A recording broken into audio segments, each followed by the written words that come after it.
Teman-teman semuanya, apa kabarnya? Oke, kita beri energi teman-teman satu sama lain. Wah, ada suster. Hai suster. Kok gak ada suaranya sih para suster? Halo suster-suster. Bagus suster. Itu baru suaranya suster. Ada Romo juga, Romo Kotska. Halo Romo Kotska. Atau ada Romo-Romo lain-lain juga di sini ya. Oh, halo Romo. Romo siapa Romo? Matias. Oke, salam kenal Romo Matias ya. Dan selamat sore teman-teman semuanya. Yeay, kita kasih semangat magic untuk kiri dan kanan kita gitu kan ya. Bim salam sukacita gitu kan ya. Nanti yang kena magicnya langsung berubah langsung ceria ya. Yang ngantuk langsung mukanya dibuat binar-binar gitu kayaknya. Yang nggak melek dimelek-melekin. Yang sedang suntuk dicerah-cerahkan. Siap semuanya? Oke, kasih salam magic untuk teman kiri kanannya. Bim salam sukacita.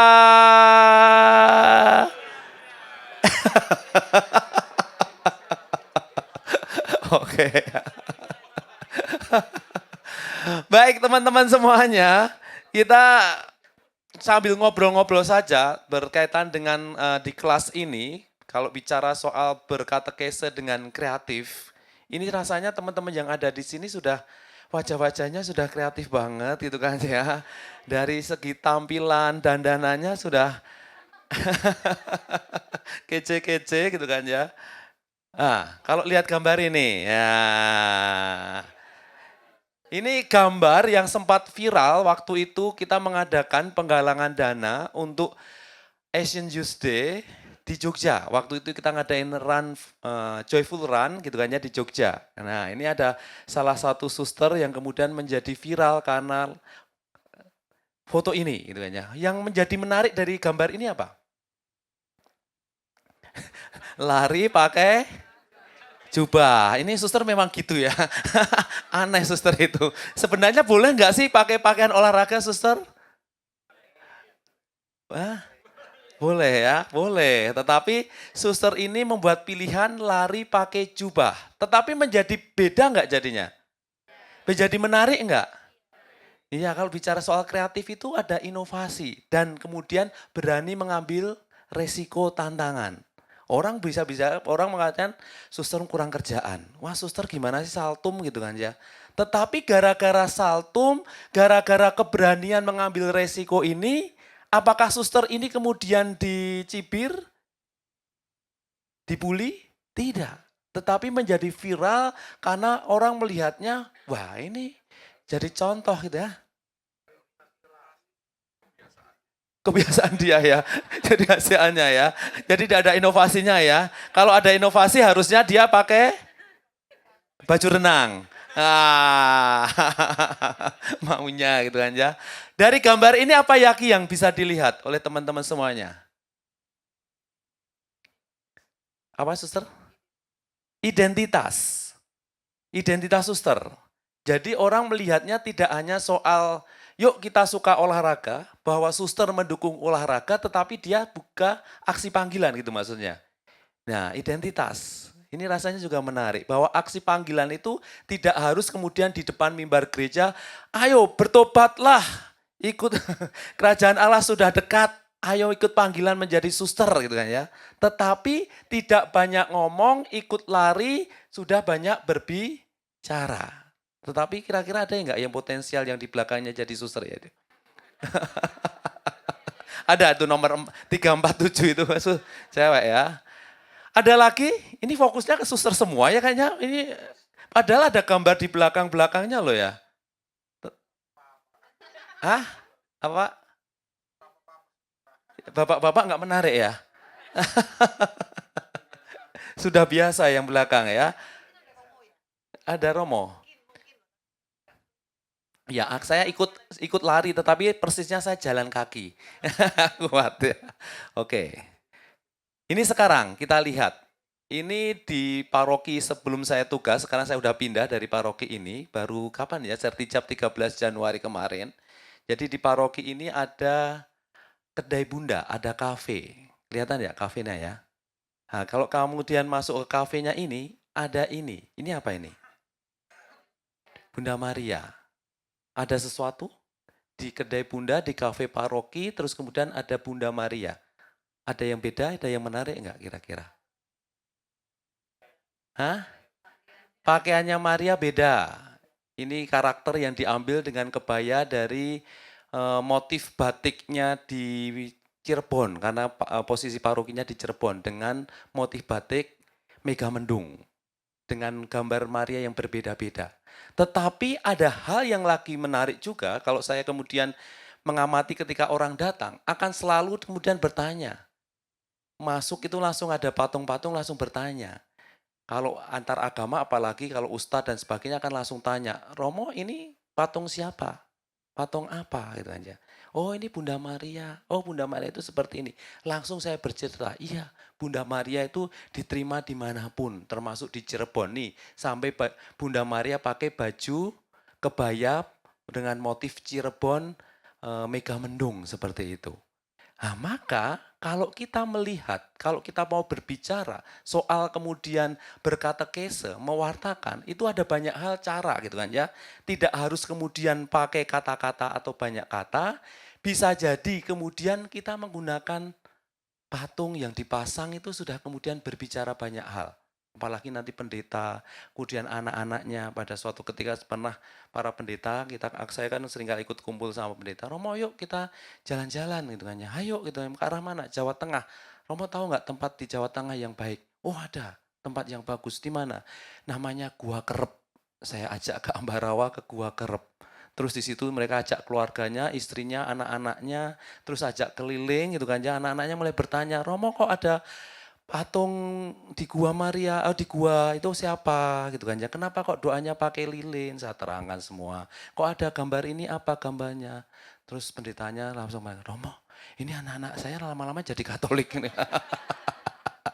Ya tidak gitu kan ya. Mereka kan tahu, itu kan wawasan pengetahuan saya bilang ya.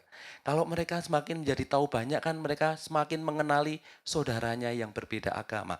Rasanya menjadi menarik kalau kemudian katekese disajikan dengan sesuatu yang berbeda, yang dekat. Lagi, nih, ini foto juga yang saya ambil ketika acara Asian Youth Day. Apa yang menarik dari ini? Ada nggak yang menarik? Nggak ada ya, biasa saja kayak kalau teman-teman foto ya.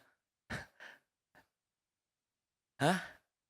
Ada sukacita. Ini kan ekspresi teman-teman semuanya. Ketika berada di depan kamera, ketika difoto, ekspresinya akan selalu senyum. Ada nggak yang kira-kira kalau difoto itu langsung cemberut, atau ketika wajahnya sedih tetap sedih gitu? Kecuali di ruang jenazah ya. Tetapi kita kalau kemudian di depan kamera di foto, itu langsung menunjukkan tapi salah satu tadi sukacita, gembira. Maka ini yang menjadi salah satu kalau kita itu mau bicara soal berkatekese dengan kreatif, apakah ada kegembiraan di situ atau terpaksa? Wah saya di bidang komsos ya terpaksa harus membuat konten yang membuat konten itu yang harus selalu ada. Selalu menghasilkan seminggu harus ada 5 konten dan sebagainya. Wah harus lembur, wah kontennya apa ya? Wah udah berat dulu rasanya kalau kemudian kita merasa bahwa apa yang kita kerjakan itu adalah beban. Maka standar pertama yang harus kita jalankan, pewartaan yang kita mau berikan kepada banyak orang itu adalah pewartaan sukacita. Maka spirit moral yang kemudian mau kita bangun adalah juga sukacita. Maka dari diri kita itu energi sukacita itu yang kemudian kita bawa. Termasuk entah itu tanggung jawab kita, entah kemudian muncul dari diri kita dan sebagainya. Tetapi prinsip yang mau kemudian kita bangun dari diri kita adalah sukacita dengan senang hati. Saya itu menggunakan media sosial juga awalnya dengan senang hati, saya senengin dulu gitu kan ya. Kalau perlu itu kalau seperti teman-teman sedang mendekati someone, Mungkin ada yang spesial gitu kan, kok rasanya kok bertepuk sebelah tangan, kok sudah saya perhatiin kok belum juga memperhatikan saya, sudah saya kejar-kejar kok malah lari terus umpamanya gitu. Tetapi kan kita bagaimana caranya mengambil hatinya supaya dia akhirnya merasakan getar-getar cinta saya, perhatian saya, supaya nantinya apa yang saya ungkapkan itu tidak bertepuk sebelah tangan, ditanggapi. Maka saya pun kemudian mencoba untuk menyenangi, apa sih gunanya media sosial, apa sih gunanya ini dan sebagainya. Saya menggunakan Instagram. Di awalnya itu waktu itu ada World Youth Day di WJD di Brasil atau di mana lupa saya waktu itu. Terus gara-gara Panama ya, Panama. Kan tahu saya punya Instagram waktu di Panama ya? Oh, Panama ya, betul ya. Oke, Panama waktu itu. Kemudian eh, teman-teman panitia tuh mengatakan, Romo kita bikin Instagram untuk promosi acara WYD. Untuk menaikkan follower, Romo tolong di follow Instagramnya. Oh, Instagram saya nggak punya Instagram gitu kan ya. Ya sudah kami buatkan gitu kan ya. Nambah satu follow gitu kan ya. Follower maksudnya. Terus kemudian di follow. Setelah itu saya lupa lagi bahwa saya punya Instagram. Terus waktu itu ada teman-teman dari media sosial di bagian tim saya waktu itu masih di Komkep KWI mengatakan, Romo saat ini teman-teman muda itu suka dengan Instagram. Saya minta risetnya seperti apa dan sebagainya. Mereka mulai tunjukkan risetnya, engagementnya dan sebagainya, bagaimana penggunanya dan sebagainya. Terus kemudian meyakinkan saya, oh betul bahwa orang muda itu dekat dengan media sosial. Kemudian saya baca-baca dan sebagainya. Saya kemudian tanya-tanya, ini caranya ini gimana dan sebagainya. Saya itu awalnya culun banget, nggak dong apa-apa gitu kan ya. Ketika saya pakai TikTok itu ketika pindah dari KWI ke tugas di Cirebon waktu itu, kemudian orang mengatakan, Pak Romo punya TikTok nggak? Enggak gitu kan ya. Gimana buatnya? Bikin gitu kan ya. Saya coba cuma posting satu aja gitu kan, posting satu kok tiba-tiba yang follow banyak gitu kan ya. Sampai 30.000 berapa gitu kan ya. Ini orang ngapain sih gitu kan ya. Saya nggak bikin kayak gini gitu kan ya. Di follow gitu kan ya. Nggak ada faedahnya kayaknya gitu kan ya. Kadang-kala itu saya tuh cuma, oh ada patung bagus terus sudah sambil bawa terus set gitu sambil jalan aja terus. Kemudian saya posting, saya tidak tahu nambahin lagu juga gimana, ngasih tulisan juga nggak becus gitu kan ya. Kemudian mau edit juga kadang-kala nggak ada waktu dan sebagainya. Itu, terus kemudian ada teman muda mengatakan, Romo kok nggak live di TikTok gitu kan ya. Emang bisa? Oh, Romo itu followernya banyak, bisa live, caranya gimana? Saya itu belajar pada teman-teman muda. Maka teman-teman yang ada di sini yang merasa sudah lansia. Oh enggak ada ya, semuanya semangat muda ya. yang yang penting semangat muda gitu. Jangan takut untuk belajar. Itu menjadi bagian penting. Saya juga belajar. Belajar pada teman-teman muda. Belajar dengan keceriaan ketika difoto dengan sukacita. Ini menjadi modal bahwa saya mengerjakan itu seperti saya kemudian belajar jatuh cinta dengan media sosial itu. Itu yang pertama-tama yang kemudian saya lakukan. Supaya kemudian saya mencintai dan mengerjakan itu tidak dengan terpaksa tetapi dengan sukacita. Karena salah satu hal yang mendasar kalau bicara soal kreatif, itu kita itu berimajinasi. Dan kadangkala berinovasi tadi ya. Ada inovasinya, ada terobosannya. Kalau sudah tidak seneng, itu udah males. Mikirin tuh udah males, ngapain? Susah-susah. Wah ngapain harus mikirin dan sebagainya. Tetapi kalau sukacita, kita sudah jatuh cinta, itu akan sangat membantu. Ini seperti dinamika teman-teman muda, kalau kita bicara berkatekese, itu kan yang menjadi hal yang perlu kita raih di generasi emas ini kan orang muda. Bahkan 50-60% dari penduduk di Indonesia kan teman-teman muda. Bahkan disinyalir, diprediksi di China itu nanti akan menjadi penduduk paling besar untuk umat Kristiani. Nah ini kan yang harus diraih kan orang-orang muda juga. Padahal orang muda seringkali punya masalah ini gitu ya. Aku habis putus kelar hidupku. Gitu ya. Kayaknya kalau udah putus kelar hidupku, di end gitu kan ya. Saya beberapa kali tuh sering banget dapat DM atau WhatsApp gitu kan ya. Romo, saya sudah tidak ada harapan untuk hidup lagi gitu kan ya. Saya sudah mentok hidup saya gitu kan ya. Saya pengen bunuh diri gitu kan ya. Ini sering banget saya dapat seperti itu dari teman-teman muda. Terus kemudian saya kadang-kala bergumam, begitu saja mau bunuh diri, nggak ada daya juang itu aja. Kayaknya sederhana kita ngomongnya seperti itu. Mau bingung banget bikin acara capek-capek, bikin acara hanya sedikit yang datang. Maunya mereka apa sih? Nah, ini yang seringkali dikeluhkan juga ya. Sudah capek-capek bikin konten, sudah capek-capek menyiapkan acara, yang respon dikit. Lebih banyak panitianya daripada pesertanya. Itu kan nyesek banget kadang-kadang. Pernah nggak kalian mengalami gitu aja? Nah ini perlu stamina, perlu spirit. Bisa kemudian bikin konten, sudah dipikirin, bahkan seminggu dan sebagainya, sudah diotak-atik, sudah diposting, yang like hanya 2. Ngenes enggak sih gitu kan ya. Nah ini yang kadangkala kalau kita tidak mencintai dulu, kita merasa kemudian putus asa. Padahal kita itu sudah diteguhkan oleh Yesus, cukup 2 orang, di mana ada 2 atau 3 orang berkumpul, aku hadir di situ loh, gitu kan ya. Maka jangan putus asa.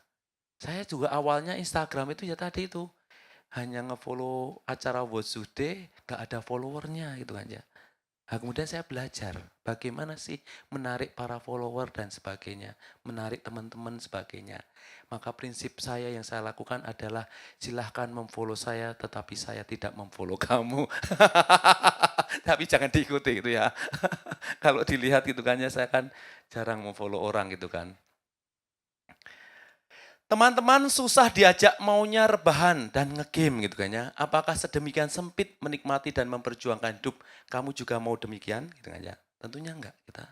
Kalau kita hadir di sini maka tepuk tangan untuk Anda sekalian mau berjuang sampai ke tempat ini. Saya tahu dari jauh-jauh ini teman saya itu Adi itu dari jauh di tebing tinggi di Medan, Horasba gitu kan ya. Mana dari yang jauh-jauh dari mana lagi? NTT, ada dari teman-teman Papua? Papua luar biasa. Ada lagi dari Sulawesi mungkin? Ada Sumatera? Luar biasa ya, dari teman dari mana-mana datang ke sini, tentunya kalian ada sesuatu yang ingin diimpikan, yang ingin diraih. Ini maka spirit ini yang harus terus dipegang.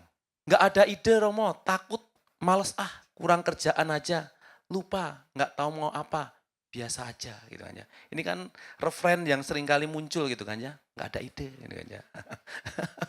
Itu udah, ini sering saya denger gitu kan ya, Romo nggak ada ide gitu kan ya, ya udah.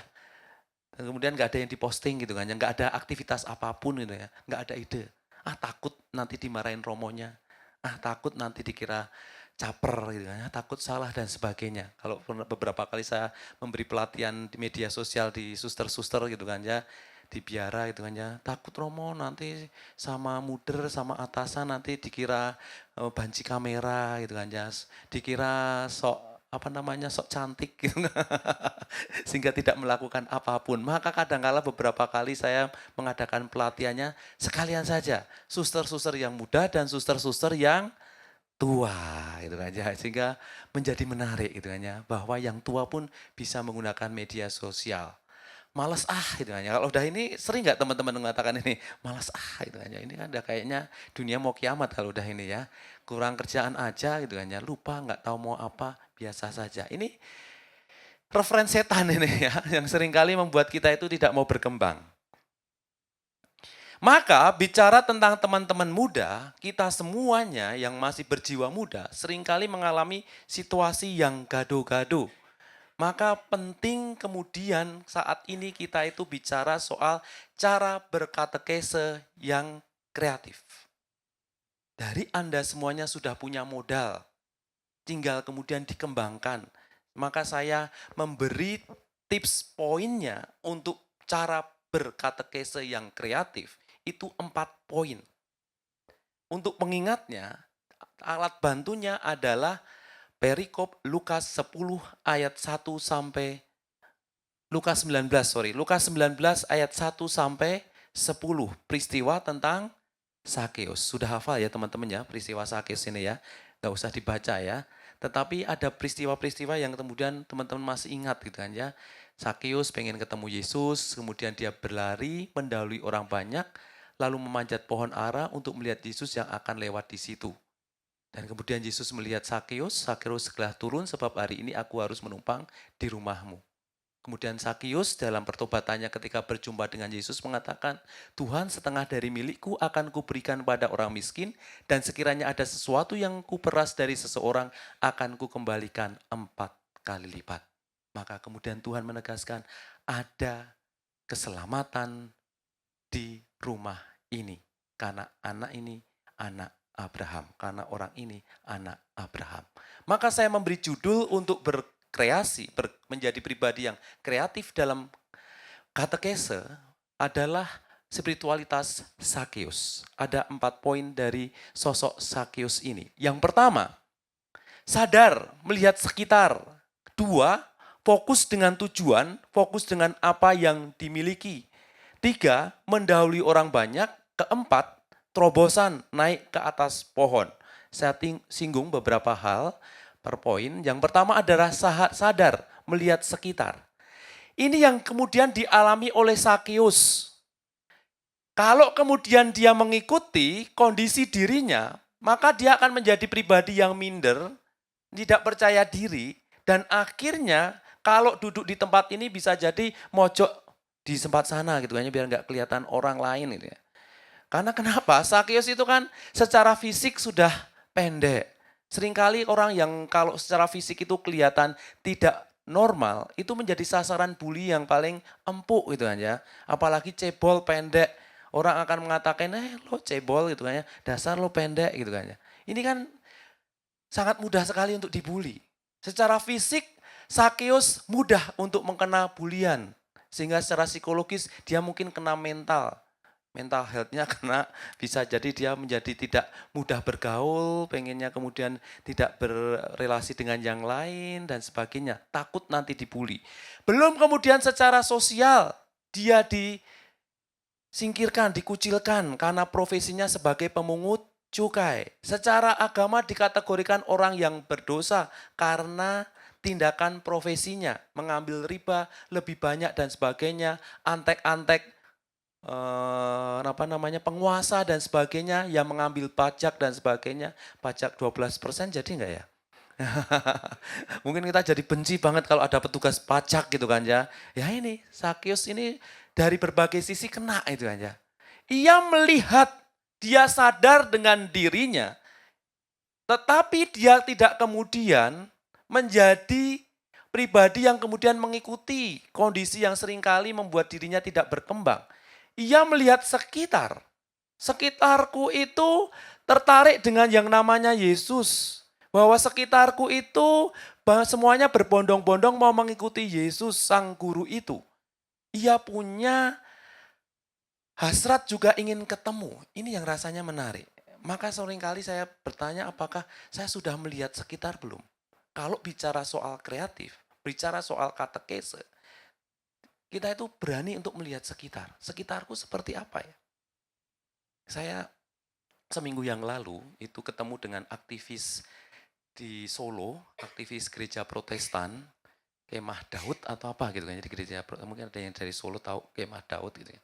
Saya kemudian ketika ngobrol-ngobrol dia mengatakan, Romo mampir ke gerejaku ya gitu kan ya. Oh ya, kenapa gitu kan ya. Di gerejaku itu aktivitasnya luar biasa Romo.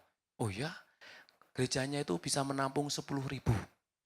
Apalagi kalau Natal seperti ini, akan banyak kegiatan. Oh ya, bahkan tiap hari ada kegiatan Romo, 24 jam. Serius? Iya, kami mengadakan doa 24 jam. Kalau kita ada adorasi abadi gitu aja. Saya membayangkan, oh ini kayak adorasi abadi gitu aja. Oh ya, iya. Kami ada ruangan aula, terus kemudian kami tiap jam itu ada puji-pujian, ada yang membawa firman, ada yang kemudian membaca firman dan sebagainya, ada tim band dan sebagainya. Oh ya, oke, yuk kita mampir. Saya diajak kemudian keliling ke gerejanya itu dan kemudian ke tempat itu. Betul, saya masuk itu jam 10, sudah ada puji-pujian. Kelompok band itu, saya pikir kan hanya 1-2 orang. Enggak, ada 6 orang di depan gitu ya. Yang main band, kemudian ada yang pembaca firman, memberi firman, pendoa dan sebagainya. Terus kemudian banyak yang berdoa di situ. Dan mereka Setiap hari, nggak ada libur gitu ya. Ini nggak ada libur, nggak Romo, doa kok libur, oh salah ini. Oh ya bener juga nih, aku langsung ketonjok juga nih. Iya, ini yang rasanya juga menarik. Saya belajar gitu kan ya. Saya tidak kemudian mengatakan saya nggak mau gitu kan ya. Saya orang Katolik gitu kan ya. Pada itu saat itu anaknya juga ikut gitu ya. Terus oke, saya sekarang diajak dong ke gereja Katolik tempat doa yang favorit di sini di mana? Ada nggak tahu nggak? Oh tahu Romo, ada Gua Maria Mojosongo. Saya itu kuper banget nggak tahu Mojosongo juga ya. Oh ya, yuk ke sana. Terus kamu diajak, anaknya langsung, Romo kita pindah server lagi nih ya. Dari Protestan kemudian ke Katolik. Namanya melihat sekitar. Saya itu kadangkala melihat cara berkatekese itu tidak kemudian membatasi diri. Ya betul, kita melihat yang terbaik dari gereja kita siapa gitu kan ya.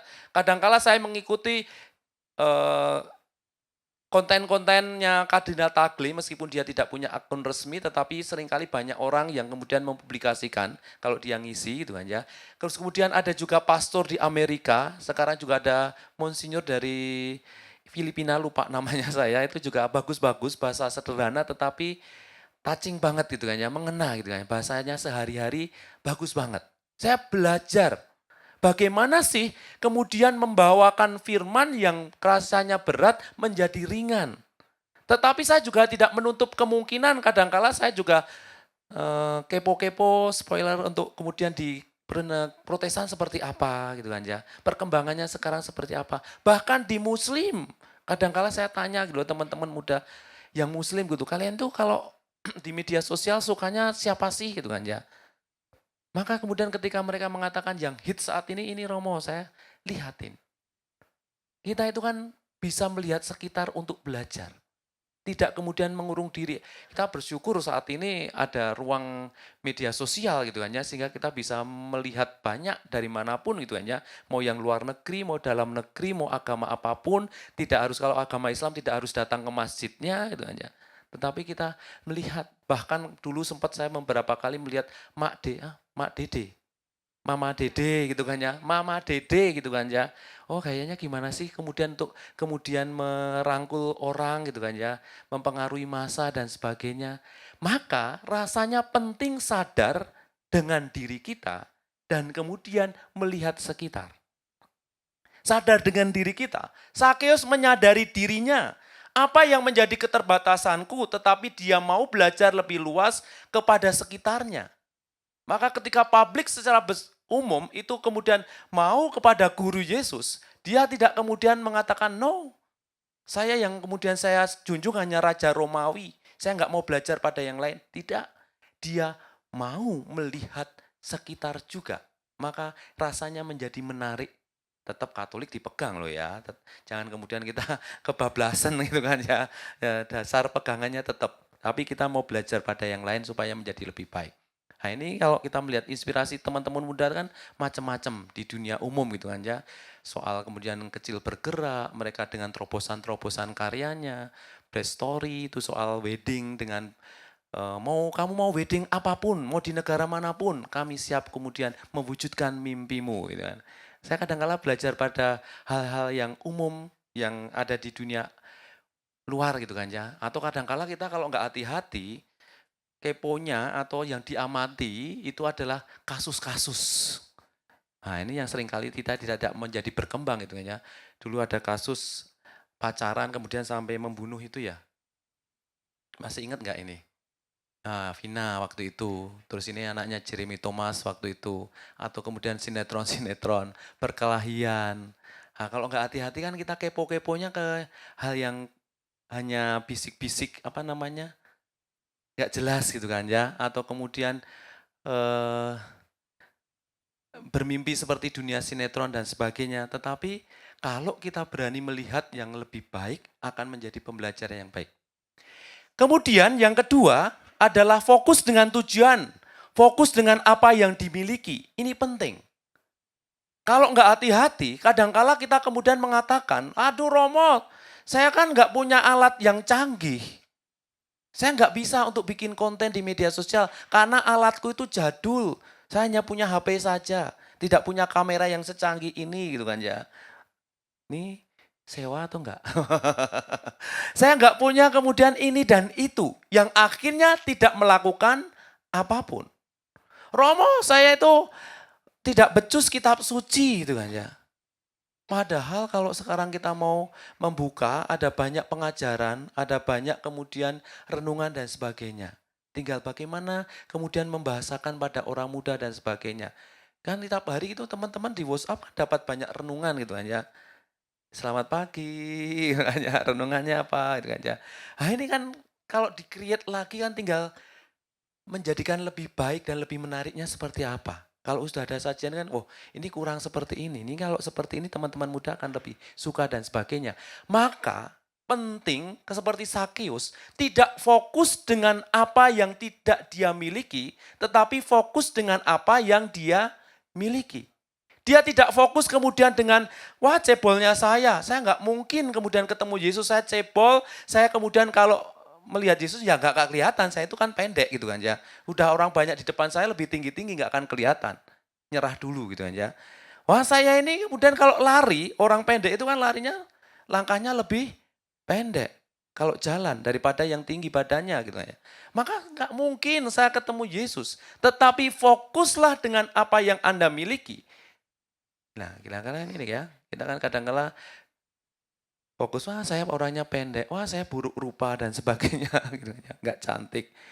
Nah, kalau kita lihat orang-orang ini kan fokus dengan apa yang dia miliki, ini Jessica Kok, dia bisa taekwondo, bisa mengendarai mobil, bisa mengendarai pesawat bahkan gitu kan ya, punya lisensi. Dia tidak fokus dengan yang tidak dimiliki. Saya tidak fokus dengan tidak punya tangan, tetapi saya fokus punya kaki. Karena punya kaki itu bisa berkembang.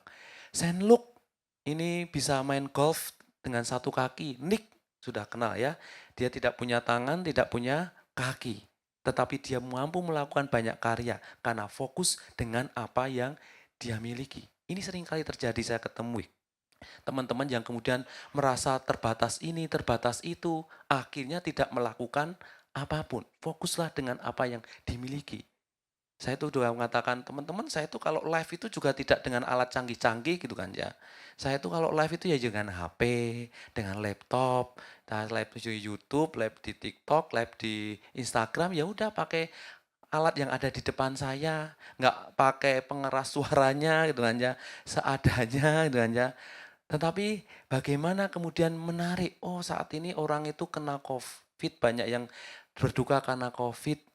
Ini kalau senang kalau kemudian bisa berdoa bersama, berrelasi bersama, maka mengadakan live doa bareng gitu kan ya. Itu kan kita mencari terobosan yang kreatif, inovatifnya apa. Tidak kemudian kita membatasi diri dengan, oh alatku hanya seperti ini dan itu gitu kan ya. Sinyal, betul saya juga kadang-kali kesulitan sinyal gitu kan ya. Tetapi bagaimana kemudian saya tetap ingin menunjukkan berjuang gitu kan ya. Saya pernah tiba-tiba putus gitu kan ya. Saya kemudian membuat video yang saya upload tertunda, maaf ya. Karena jaringan sinyal saya rusak dan enggak jelek dan sebagainya. Itu menjadi bentuk ungkapan maaf tapi sekaligus membangun relasi dengan teman-teman. Maka penting fokus dengan apa yang kita miliki. Bentar, ada 2 poin lagi ya. Next. So, ya. Ini di paroki ya, saya dengan fokus dengan yang saya miliki gitu kan ya, maka saya biasanya, oh di sini ada apa? Oh ada banyak anak difabel. Ini fokus dengan yang kita miliki, ini juga harta kekayaan paroki ini waktu saya buka di paroki. Maka yuk bikin komunitas difabel, fokus dengan yang dimiliki. Akhirnya berkembang, banyak orang kemudian tertarik dan sebagainya. Karena fokus dengan yang dimiliki. Oh ada apa? Oh ada teman-teman muda. Waktu saya di Cirebon itu dikatakan, Romo di sini nggak ada anak muda. Kalau sudah SMP atau SMA keluar kota untuk kuliah itu kan nggak ada anak muda. Saya penasaran, bener nggak ya? Di sini bener-bener nggak ada anak muda. Saya cek, saya data di SIMU, oh anak muda di sini kurang lebih seperti ini.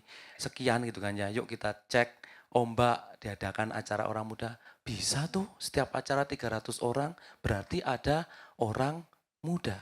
Kadangkala kita itu mengatakan tidak ada atau kita kemudian mengatakan saya tidak punya ini dan itu. Padahal kalau fokus dengan yang dimiliki, kita memiliki banyak hal. Maka teman-teman makin kreatif, banyak acara-acara gitu kan ya. Sekarang anak muda, orang muda hidup banyak acara kegiatan musik, kegiatan badminton, futsal, latihan voli dan sebagainya. Parokinya menjadi hidup sekali. Fokus dengan yang dimiliki. Nah, ini yang ketiga. Mendahului orang banyak.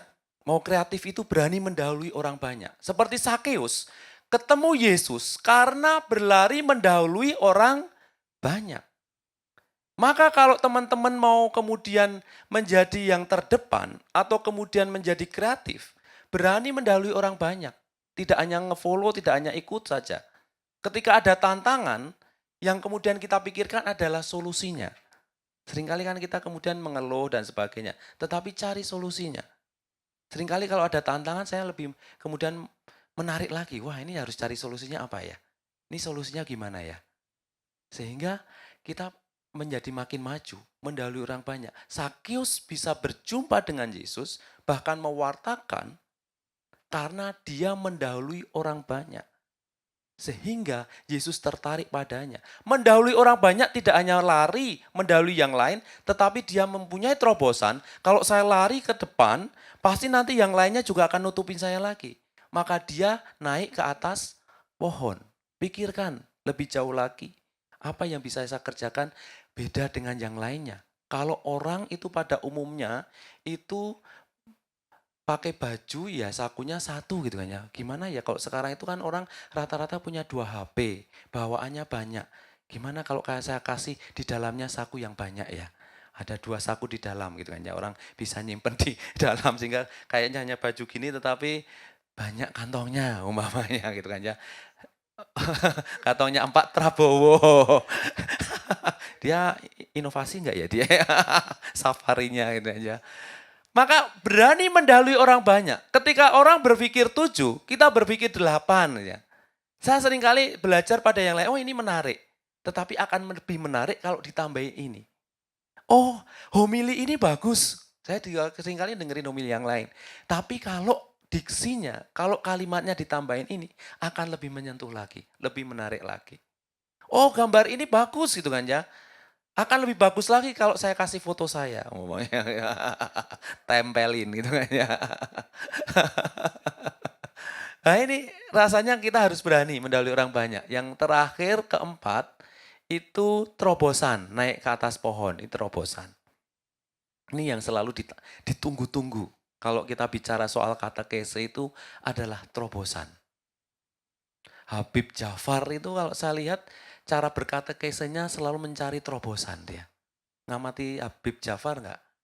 Dia kadang-kala gandeng tokoh-tokoh agama lain dengan main game, apalagi kemarin war takjil, war Natal gitu-gitu kan. Itu kan menjadi fun gitu kan ya. Berelasi antar agamanya menjadi fun.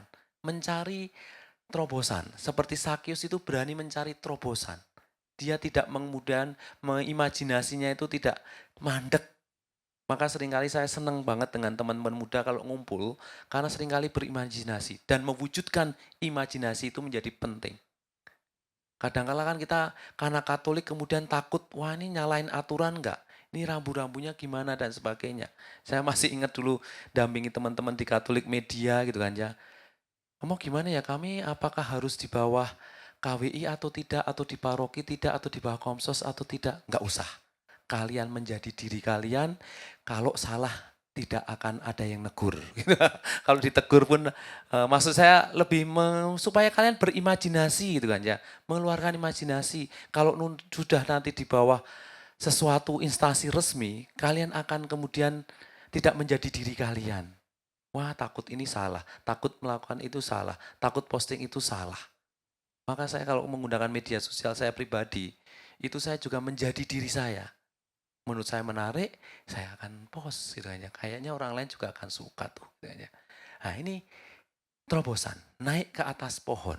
Ini menjadi bagian penting dalam berkreatif untuk berkatekese. Next. Sehingga kita itu selalu ditantang untuk OMG ya, Online Missionary of God. Ini jadi tantangan bagi teman-teman kalau diminta oleh Tuhan untuk pergilah, wartakanlah Injil ke seluruh dunia. Saat ini itu menjadi saatnya kesempatan bagi kalian. Tidak harus kemudian Anda menjadi misionaris di Zimbabwe gitu kan ya. Tidak harus menjadi misionaris di Uganda gitu kan ya. Kalau ada yang mau juga puji Tuhan, itu yang diharapkan ya suster dan para romo gitu kan ya. Tetapi kalau teman-teman bisa berkatekese dengan dunia sehari-hari kalian, dengan media sosial kalian, itu sangat luar biasa. Jadilah online missionary of God. Sehingga media sosial bisa dibanjiri hal-hal yang baik yang memberi kabar sukacita kepada banyak orang. Nah, ini menunjukkan wajah gereja macam apa itu kan? Dari apa yang kemudian kita bicarakan, yang kita posting, yang kita kabarkan, yang kita sampaikan dan sebagainya. Apakah wajah gereja yang tidak punya harapan? Apakah wajah gereja yang penuh sukacita? Wajah gereja yang meyakinkan? Semuanya mulai dari Anda yang memegang peran menjadi murid-murid Yesus. Karena kita itu kan menjadi imitatio Christi, menjadi imitasinya Kristus. Maka kita belajar pada Kristus mungkin lewat membaca kitab suci, lewat mendengarkan sabda, lewat baca-baca ajaran sosial gereja bisa jadi, atau membaca katekismus gereja Katolik bisa jadi, atau membaca berita online atau membaca share dari teman-teman, renungan dari banyak orang dan sebagainya, supaya kita itu semakin menjadi imitasinya Yesus Kristus. Maka kemudian kita bisa berkatekese untuk memuliakan Dia. Lewat tangan-tangan kita, lewat mulut kita, lewat perilaku hidup kita. Jangan sampai kemudian kita seperti Yudas gitu kan ya, tetapi menjadi 11 murid yang lain yang menjadi imitasionya Kristi sehingga kita bisa berkatekese dengan kreatif. Oke, sekarang tanya jawab ya, saya udah melebihi kayaknya 10 menit lebih.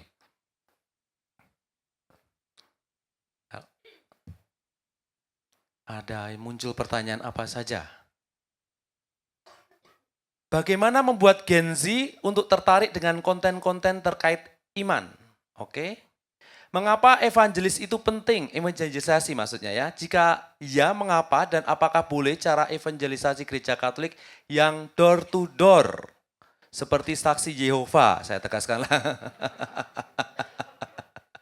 Gen Z itu kan sangat cuek hal-hal berbau iman. Strategi konten seperti apa yang akan menarik perhatian mereka? Contoh renungan gitu kan ya. Ini kan kayak pertanyaan yang pertama ya. Saat ini katekese kurang diminati, terutama kaum muda. Kira-kira model katekese apa yang harus dibuat agar katekese itu bisa menarik? Saya menjawab 3 pertanyaan. Yang pertanyaan 1, 3, dan 4 itu mirip-mirip. Bagaimana kita kemudian menggaet, mengajak, mengengage teman-teman muda, entah generasi Z, generasi J, generasi apa lagi, Alpha bisa jadi gitu kan ya. Yang relate adalah berkaitan dengan apa yang kondisi yang mereka sedang alami. Itu paling mudah. Pernah suatu ketika itu saya ngobrol gitu ya, ada teman muda, Romo, saya tuh nyari Romo susah gitu kan ya. Oh ya, gampang loh, itu udah catat aja nomor saya, kontak gitu kan ya. Oh, ada Suster Terry. Halo Suster Terry, kinabalu, apa kabar? Lama nggak berjumpa. Ada apa gitu kan ya, saya tanya kepada teman muda ini. Ada apa? Ya Romo, saya tuh sedang galau gitu kan ya. Sedang galau berkaitan dengan pacar saya. Saya mau tanya gitu kan ya pada Romo, sebenarnya pacar yang ideal itu seperti apa? Karena saya tidak punya nomor kontaknya Romo, susah ketemu, maka saya menggunakan aplikasi apa gitu ya yang mengatakan gitu kan ya. Saya bertanya di situ. Terus dijawab tidak? Dijawab. Terus saya percaya aja bahwa itu jawabannya benar gitu kan ya. Ini yang sekarang itu Gen Z atau teman-teman muda itu seringkali mencari aplikasi jadi tempat curhat bagi mereka. Yang bisa dipercaya rasanya, yang tidak bisa ember gitu kan ya. Yang langsung bisa menjawab saat itu juga. Bisa jadi datang galaunya itu tengah malam. Galaunya itu bisa dini hari, mereka langsung chat, langsung dijawab oleh mesin gitu kan ya. Mesin yang menjawab. ChatGPT apalagi ya di situ ya, tanya apapun dijawab ya oleh ChatGPT ya. Pernah nggak nge-chat GPT tidak bisa menjawab? Nggak ada ya, selalu bisa menjawab ya. Pernah memastikan, dicek lagi di ChatGPT gitu kan ya. Itu. Maka lebih percaya dengan kemampuan ChatGPT atau dengan kemampuan suster atau romo atau gurumu atau dosenmu gitu ya.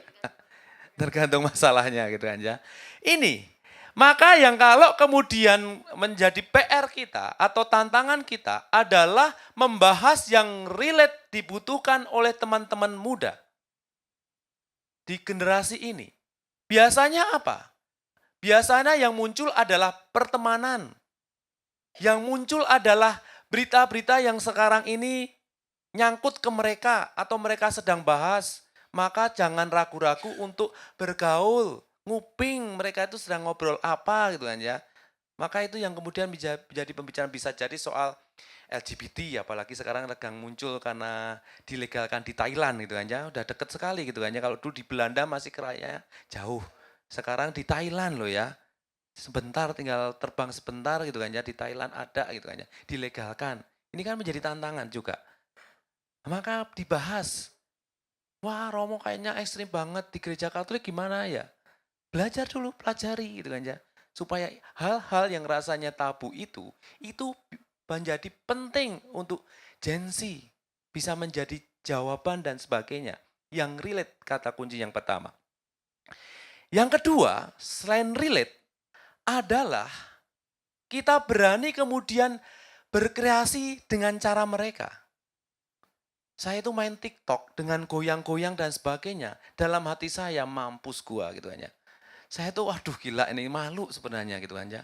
Apa kata uskup saya gitu kan ya, melihat romonya goyang-goyang seperti ini gitu kan ya. Tetapi karena untuk pendekatan, saya meninggalkan kemaluan saya gitu kan ya.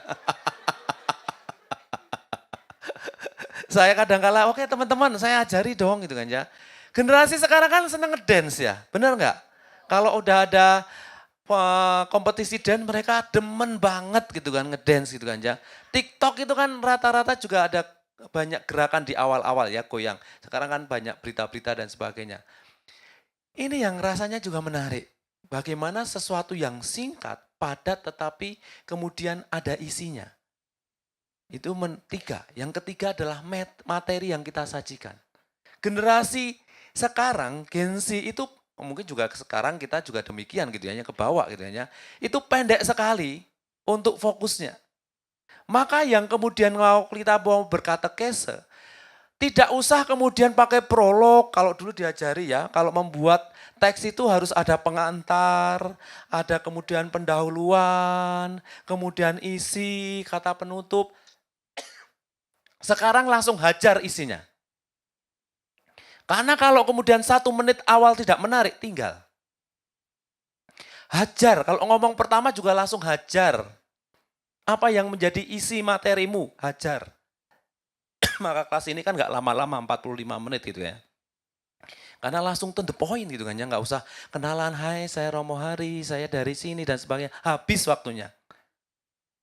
Langsung to the point. Apa sih yang kamu inginkan gitu ya. Dosa itu di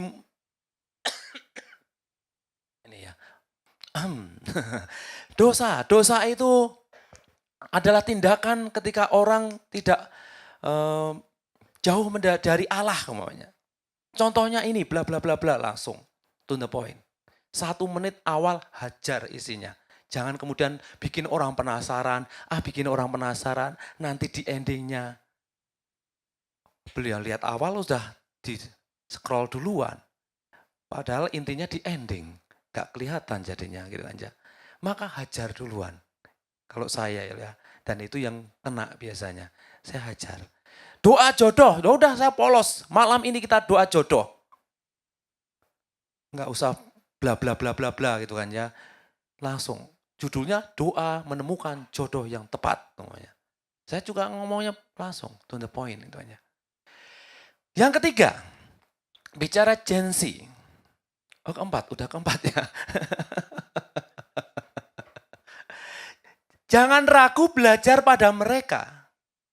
Ini penting. Jangan mengatakan bahwa saya itu lebih berilmu loh. Saya itu lebih hebat loh. Ya, di titik yang lain mungkin iya. Tetapi saya memiliki juga kerendahan hati untuk belajar. Maka fokus dengan yang kita miliki, kita mau belajar pada mereka. Saya kadangkala itu juga lihat sekolah minggu, kadangkala lihat remaja, saya lihat oh gurunya pelajarannya seperti ini dan sebagainya. Saya belajar loh. Oh ngajar yang bagus itu ternyata selain kemudian kita ngomongnya itu atraktif, hiperbola kadangkala gitu kan, kalau di depan anak-anak kayak hiperbola, tetapi juga dibantu dengan gambar, entah video, entah slide, entah kadang dengan boneka, entah kadang dengan gambar, dengan sulapan, harus atraktif terus. Sehingga anak-anak itu tidak ada kata jenuh. Mereka itu kan apa ya, bukan hiper tapi aktif gitu kan ya, selalu gerak dan sebagainya. Maka mengajari pun dengan gerak terus gitu kan ya. Saya belajar untuk itu. Maka belajar pada subjek yang mau kita dampingi itu menjadi penting. Itu ya. Ada banyak yang lain. Nanti waktunya tinggal 5 menit katanya ya. Pertanyaan kedua, mengapa evangelisasi itu penting? Jika iya, mengapa? Dan apakah boleh cara berevangelisasi gereja Katolik yang door to door? Evangelisasi tentu penting, kalau tidak kemudian didorong-dorong, diserukan itu kan ya. Bahkan Yesus Kristus sendiri juga mendorong para muridnya untuk berevangelisasi. Baptislah gitu kan ya, pergilah gitu kan ya. Itu kan kata-kata dorongan untuk berevangelisasi. Jangan takut, gitu. Jangan khawatir. Itu kan dorongan-dorongan kita. Kenapa? Karena sesuatu yang baik itu jangan disimpan sendiri, tetapi dibagikan supaya semuanya kemudian bergerak ke arah kebaikan. Kalau enggak hati-hati, dunia sekarang itu yang lebih menarik adalah kejahatan daripada kebaikan. Bisa dibayangkan kalau yang kemudian semuanya tertariknya pada demon gitu kan ya, bukan pada angel, maka dunia akan menjadi gelap. Maka penting berevangelisasi karena kita itu mau membawa orang pada kebaikan. Kalau saya merasa menjadi berkembang karena mengikuti Kristus, kalau saya menjadi mengatakan saya itu murid Kristus, saya itu kemudian menjadi garam dan terang dunia, maka saya juga harus mengabarkan ini. Jangan hanya dimakan sendiri gitu kan ya. Kalau Yesus berjumpa dengan para murid, ketika muridnya banyak, 5.000 laki-laki dan sebagainya, muridnya bertanya, Yesus biarkan mereka pulang gitu kan ya, pergi gitu kan ya. Kita nggak ada makanan, mereka nanti lapar dan sebagainya. Yesus mengatakan, beri mereka makan. Kita diajak untuk berkontribusi, mengambil bagian, menjawab tantangan itu, memberi solusi atas tantangan itu. Bolehkah door to door? Jangankan door to door gitu kan ya, head to face juga boleh gitu kan ya. Tapi tentunya kita menyesuaikan dengan kondisi dan situasinya. Ini yang penting gitu kan ya. Door to door pun kita juga dengan caranya kita gitu kan, tidak langsung kemudian udah agama lain langsung kemudian bertamu, wah kamu nggak diselamatkan kalau kamu agamanya itu ini gitu kan ya, bukan Katolik, kamu harus dibaptis kalau mau selamat gitu kan ya. Itu kan yang mengajak gelut gitu kan ya. Mungkin door to door-nya dengan bergaul gitu kan ya, yang sedang disenangi apa. Nah, paling mudah itu kan kita menjadi berelasi budaya dan sebagainya. Ketika orang tertarik, oh kok ternyata orang Katolik kok memelihara kebudayaan ya. Orang Katolik kok baik-baik ya. Orang Katolik kok menyapa ya. Orang Katolik kok kemudian membangun relasi. Wah saya pengen jadi Katolik. Nah bisa jadi. Dengan door to door, dengan face to face dan sebagainya, kita membawa banyak orang tertarik dengan Katolik. Saya pernah dapat cerita dari seorang Romo di Jogja. Romo, tahu nggak dulu tuh keluarga saya itu nggak Katolik. Oh ya, gitu. Wah menarik. Romo jadi Romo pasti keluarganya Katolik nih, atau Romo jadi Katolik nih. Iya, dulu kakek nenek saya itu muslim. Ini bukan live kan ya, nanti. Muslim gitu kan ya. Terus, oh iya, pada waktu itu tetangga ada yang meninggal, Katolik. Terus kemudian kakek nenek saya melayat. Ketika melayat, pulang nenek saya mengatakan pada kakek saya, oh saya tuh pengen kalau nanti meninggal itu seperti tetangga kita. Karena didandani cantik, tersenyum, peti gitu kan ya, seperti orang hidup, menarik gitu kan ya. Terus suaminya mengatakan, nggak bisa, nanti kan kalau kita mati dipocong. Wah, neneknya mengatakan, kok menakutkan ya? Kok kayak di film-film itu ada sumpah pocong, ada pocong, itu kan kayaknya kayak hantu gitu, kayaknya menakutkan gitu kan ya. Terus kemudian kakeknya itu ternyata memikirkan. Beberapa hari kemudian dia mengatakan pada neneknya, Nek, kalau mau dikubur, mati nanti seperti tetangga kita harus jadi Katolik. Maka kemudian mereka sepakat belajar Katolik, menjadi Katolik, cucunya ada yang menjadi Romo. Maka ingat-ingat nanti kalau mati, tersenyum ya. Awas kalau nanti mati sambil bersungut-sungut, sambil membelalak gitu kan ya. Jangan ngeri gitu ya. Tapi tersenyum gitu ya supaya orang mati pun bisa mempertobatkan orang lain gitu kan ya. Berevangelisasi gitu kan ya. Orang mati bisa berevangelisasi apalagi orang hidup. Maka berevangelisasi dengan sukacita, menyesuaikan tempatnya, tentunya harus fleksibel, yang kreatif tetapi tidak memaksa, gitu ya. Tetapi menjadikan orang lain itu mau mengikuti Kristus karena memang patut dan layak diikuti dan orang tertarik. Begitu. Katanya waktunya habis. Apakah ada pertanyaan lain yang penting juga? Coba kita lihat. Kita cek ya. Seberapa efektif sosial media untuk menyampaikan iman kepada orang muda? Lanjut, bagaimana kita bisa membuat konten katekese yang bisa menjadi benteng menghadapi tantangan narasi dari agama lain? Bagaimana mengkampen ajaran iman atau kitab suci yang terkesan berat? Oke. Evangelisasi untuk remaja tahun usia SMP? Oke. Evangelis kreatif? Oke. Oke. Ada satu pesan saya, satu atau dua lah. Yang pertama, kadangkala kita itu kan merasa, wah nggak penting ah, ini kan omongan agama lain gitu ya. Kadang-kala kan agama lain bicara menjatuhkan tentang kekatolikan misalnya gitu kan ya. Wah, wong patung kok disembah gitu kan ya. Wah, orang Katolik itu punya Tuhannya 3 ya. Wah, ternyata Tuhannya Katolik itu hanya seperti kita dilahirkan gitu kan ya. Wah, Tuhannya Katolik itu ternyata nggak sempurna dan sebagainya.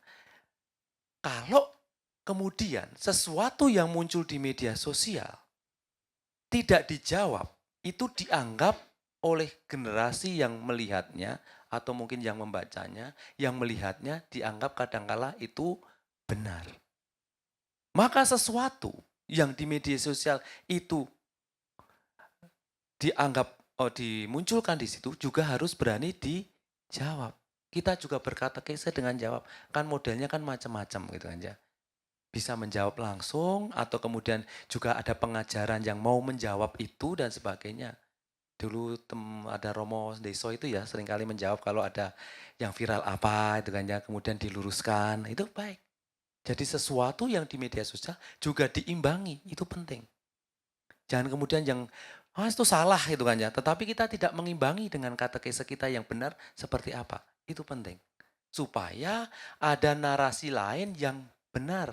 Kalau tidak, yang salah itu nanti dianggap benar. Itu mengerikan. Kemudian yang kedua, berevangelisasi yang kreatif kepada orang muda yang tidak terlihat monoton gitu kan ya. Nah, ini harus berani berubah tadi ya, berinovasi. Berani gitu kan ya. Sesuatu yang kadangkala saya itu kayak orang bego kadangkala gitu kan ya. Saya itu kadangkala kalau kemudian membuat foto angle yang bagus gimana? Itu saya tuh coba-coba dulu. Kan sekarang kan kita kamera gratis, memori besar gitu kan ya. Jadi kalau mau moto sampai berapapun, kalau di zaman dulu saya itu kan kamera masih pakai film. Isinya 36, setinggal jebret udah ngitung, wah tinggal sisa 35 gitu ya Pak. Mengalami itu ya Pak. Betapa kadang kebakar, udah foto berbagai gaya, mau dicuci, wow habis kebakar, nggak ada yang jadi gitu kan ya. Iya, iya, ya, memang saya zaman perjuangan dulu ya. Kalau sekarang kan enggak suka tinggal hapus, enggak cocok tinggal hapus. Maka coba-coba saja. Kalau teman-teman melihatnya sudah menarik, itu udah kuncinya. Kadangkala lihat postingan-postingan yang followernya banyak. Belajar dulu, oh ngambil angle-nya kayaknya seperti itu menarik. Saya juga belajar kok. Biasanya dengan akun-akun yang banyak gitu kan ya. Tidak harus rohani. Kadangkala yang umum gitu-gitu yang oh mereka ngambil angle-nya seperti ini. Oh ngambil gambarnya itu kayak gini dan sebagainya.